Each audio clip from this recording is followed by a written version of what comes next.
Guys शाम के 6 बज गए हैं। हमारे पार्लियामेंट के ऊपरली साइड आ गई है सब्जी की गाड़ी। आंटी कौन सी सब्जी? आंटी अपनी मम्मा को बोलो, आंटी बताएं कौन कौन सी सब्जी है? दे दो सब्जी आंटी। अच्छा दूसरी आंटी लेके दे रही। ये है हमारी बहू, ये है दीदी जी। ये कौन है? अच्छा इनके ड्राइवर साहब।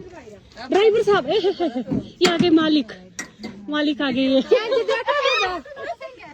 देखिए क्या क्या सब्जी आ गई है। आलू, टमाटर, प्याज, क्या क्या है सब्जी वाली। ये क्या सब्जी आई आगे।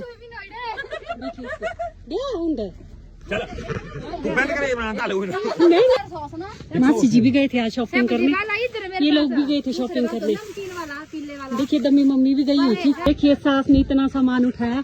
बाय, सब्जी वाली गाड़ी जाए।